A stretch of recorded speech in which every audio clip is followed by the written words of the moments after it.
കാണുന്ന ദൃശ്യം ഏകദേശം ഒരു 12 വയസ്സും വരുന്ന ഒരു ചെറുപ്പക്കാരനാണ്, മുസ്ലിം ചെറുപ്പക്കാരനാണ്. ഇവൻ ബലൂൺ കച്ചവടം ചെയ്യുന്ന സമയത്ത് ഒരു ഹിന്ദു ചെറുപ്പക്കാരൻ രാജു എന്ന് പറയുന്ന ചെറുപ്പക്കാരൻ വന്ന് അദ്ദേഹത്തിൻ്റെ ബലൂൺ ഇങ്ങനെ പൊട്ടിച്ച് കളയുന്ന ഒരു ദൃശ്യമാണ് നാം ഈ കാണുന്നത്. അദ്ദേഹം ഇത് ഓരോന്ന് ഇങ്ങനെ പൊട്ടിച്ച് കളയുമ്പോൾ ഇവൻ ഇങ്ങനെ കരഞ്ഞുകൊണ്ട് പറയുന്നു, പൊട്ടിച്ച് കളയല്ലേ എന്ന് പറഞ്ഞു. അവൻ പറയുന്നത് ഒന്നും കണക്കിലെടുക്കാതെ എല്ലാം ഇങ്ങനെ പൊട്ടിച്ച് കളയുന്ന ദൃശ്യമാണ്. കരഞ്ഞു കൊണ്ട് പറഞ്ഞാലും അവൻ ഇത് നിർത്തുന്നില്ല. ഈ കാഴ്ച കാണുമ്പോൾ ഈ ഒരു വീഡിയോ സമൂഹ മാധ്യമങ്ങൾ വൻ വൈറലാണ്. എല്ലാം ഒരുപാട് ലക്ഷക്കണക്കിന് പേര് കണ്ട ഒരു വീഡിയോ ആണ്. ഈ വീഡിയോയിൽ കാണുന്നത് ഇങ്ങനെയാണ്. കാരണം എല്ലാവരും അവിടെ ഒരുമിച്ച് കൂടിയിട്ട് ഇരുന്നിട്ട് പോലും ഇദ്ദേഹത്തിന് ഈ കുട്ടിക്കെതിരെ നടക്കുന്ന ഈ അക്രമത്തിനെ തടയാൻ ആരും അവിടെ നിൽക്കുന്നില്ല. എല്ലാവരും വീഡിയോ എടുത്ത് ഇങ്ങനെ ആസ്വദിക്കുകയാണ് എന്ന രീതിയിലാണ്. ഇതിനെ ഒരു മുസ്ലിമുകളുടെ പേരിൽ നടക്കുന്ന ഒരു ക്രൂരത, നമ്മുടെ ഇന്ത്യയിൽ നടക്കുന്ന ഒരു ക്രൂരത ഇങ്ങനെ ആ വീഡിയോയിൽ ഇങ്ങനെ പറയുന്ന ഒരു ദൃശ്യം നാമൊക്കെ കണ്ടവരാണ്. ഇത് യഥാർത്ഥത്തിൽ ഇത് എന്താണ് സംഭവം? ആരാണ് ഈ രാജു? ആരാണ് ഈ 12 വയസ്സുള്ള ഈ ടൊപ്പി ധരിച്ച ഒരു മുസ്ലിം കുട്ടി? കാരണം ഓരോരുത്തരും കച്ചവടത്തിനും അതുപോലെ ഇത്തരത്തിലുള്ള കാര്യത്തിൽ ചെറുപ്രായത്തിൽ പോകണമെങ്കിൽ അതിൻ്റെതായ കഷ്ടപ്പാടുകളില്ലാതെ ആരും പോകില്ല. ചെറിയ മക്കൾ അവർ രാജകുമാരനെ പോലെ വീട്ടിൽ ജീവിക്കുന്നവരാണ്. അവരൊപ്പവും എത്ര കഷ്ടപ്പെട്ടാലും അതൊന്നും മക്കളെ അറിയിക്കാതെ മക്കളെ വളരെ സ്നേഹത്തോടു കൂടി വളർത്തുന്നവരാണ് മാതാപിതാക്കൾ. പിന്നെയും ഈ കുട്ടികൾ ഇത്തരത്തിലുള്ള ഒരു അവസ്ഥയിലേക്ക് എത്തണമെങ്കിൽ സാമ്പത്തികമായി വലിയ കഷ്ടപ്പാടുണ്ടാകും.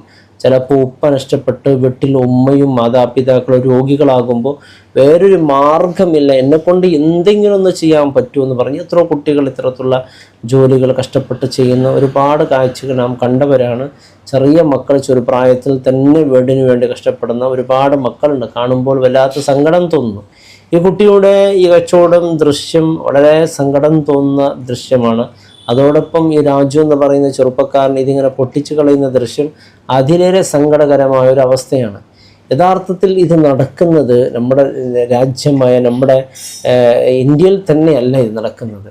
ഇത് നടക്കുന്നത് ബാംഗ്ലാദേശിൽ നടക്കുന്ന ഒരു വിഷയമാണ്. അവർ സംസാരിക്കുന്ന സംസാരങ്ങൾ യഥാർത്ഥത്തിൽ അവരുടെ ബാംഗ്ലയുടെ അവിടുത്തെ ഭാഷയാണ് അവർ സംസാരിക്കുന്നത്.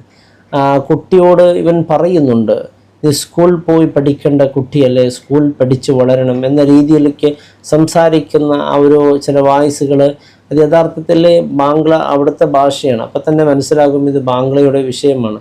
പിന്നെ അദ്ദേഹം ഇതിലേക്ക് എത്രയാണ് ചിലവ് വരുന്നതെന്ന് ചോദിക്കുന്ന ഒരു ദൃശ്യമുണ്ട്. എത്ര വരുന്നു എന്ന് ചോദിക്കുന്നു. അപ്പോൾ അവൻ പറയുന്നു 1000 രൂപ എന്ന് പറയുന്നുണ്ട്. അപ്പോൾ പിന്നെ 1000 രൂപയാണ് കൊടുക്കുന്നത്. ഇന്ത്യയിൽ 1000 രൂപ ഇല്ലല്ലോ, എന്നാൽ അത് 1000 ടക്ക് അവിടുത്തെ പണമാണ് അവന് കൊടുക്കുന്നത്. ഇതൊക്കെ ദൃശ്യയിൽ കാണുന്നു.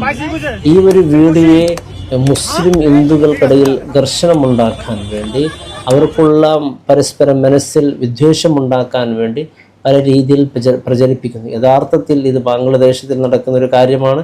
യഥാർത്ഥത്തിൽ ആ കുട്ടിയെ വേദനിപ്പിക്കുകയല്ല ഈ രാജു എന്ന ചെറുപ്പക്കാരൻ ചെയ്യുന്നത്. കാരണം മോൻ പഠിച്ച് വളരണം, നന്നാകണം, ഇത്തരത്തിലുള്ള കച്ചവടം ഉപേക്ഷിക്കണം എന്ന് പറയുന്നു. ആ ബലൂണിൻ്റെ പരിപൂർണ പണം ആ കുട്ടി ഏൽപ്പിക്കുകയും ചെയ്യുന്നൊരു ദൃശ്യമാണ്. ഒരിക്കലും നാം കള്ളം പ്രചരിപ്പിച്ചുകൊണ്ട് മുസ്ലിങ്ങൾക്കിടയിൽ അനൈക്യം, മതങ്ങൾക്കിടയിൽ അനൈക്യം സൃഷ്ടിക്കുക എന്നുള്ളത് അത് വളരെ അപകടമാണ്. എവിടെയോ നടക്കുന്ന ഒരു കാര്യം ചെറിയ വീട് കെട്ടിയാൽ അതിനെ കട്ട് ചെയ്തുകൊണ്ട് പല രീതിയിൽ പ്രചരിപ്പിക്കുന്നത് അത് എത്രത്തോളം ഇതൊരു ഈ കാഴ്ച ഒരു യഥാർത്ഥ കാഴ്ച അത്തരത്തിലുള്ള അക്രമം തന്നെയാണെങ്കിൽ ഒരിക്കലും താങ്ങാനും സഹിക്കാനും പറ്റാത്ത കാഴ്ചയാണ്. ആ കുട്ടി ഇങ്ങനെ കരയുമ്പോൾ ഇവന് വീണ്ടും വീണ്ടും ആക്രമിക്കും. മറ്റുള്ളവർക്ക് അതിനെ വീഡിയോ എടുത്ത് ഇങ്ങനെ കാണുമ്പോൾ എത്രത്തോളം സങ്കടം, വിഷമം ഉണ്ടാകും. യഥാർത്ഥത്തിൽ ഇങ്ങനെയുള്ള സംഭവം ഒരുപാട് ചില വാർത്തകൾ തീർച്ചയായും അതിൻ്റെ യാഥാർത്ഥ്യം അങ്ങനെയല്ല. ഇപ്പം ഇന്നൊരു ഉസ്താദിൻ്റെ ഒരു വീഡിയോ നാം കണ്ടു. യഥാർത്ഥത്തിൽ ആ ഉസ്താദ് യഥാർത്ഥത്തിൽ ഒരു മാനസിക അവസ്ഥയിലാണ് അത്തരത്തിലുള്ള അക്രമം നമ്മൾ ചെയ്യുന്നത്. പക്ഷേ അതിനെ പലരും പല രീതിയിൽ ചിത്രീകരിക്കാൻ നോക്കി. എൻ്റെ പ്രിയപ്പെട്ടവരെ, സത്യത്തിന് വിരുദ്ധമായുള്ള പ്രചരണം ഒരിക്കലും പാടില്ലാത്തതാണ്. ഇത്തരത്തിലുള്ള പ്രചരണം കൊണ്ട് അനൈക്യമുണ്ടായാൽ തീർച്ചയായും അത് അപകടമാണ്. ഇതിൻ്റെ യാഥാർത്ഥ്യം ഇത് ബാംഗ്ലാദേശിൽ നടക്കുന്ന കാര്യമാണ്. ഈ വീഡിയോയിൽ കാണുന്നത് പോലെ ഒന്നുമല്ല. അള്ളാഹു കാത്ത് രക്ഷിക്കട്ടെ. അസ്സലാമു അലൈക്കും വറഹ്മത്തുള്ളാഹി വബറകാതുഹു.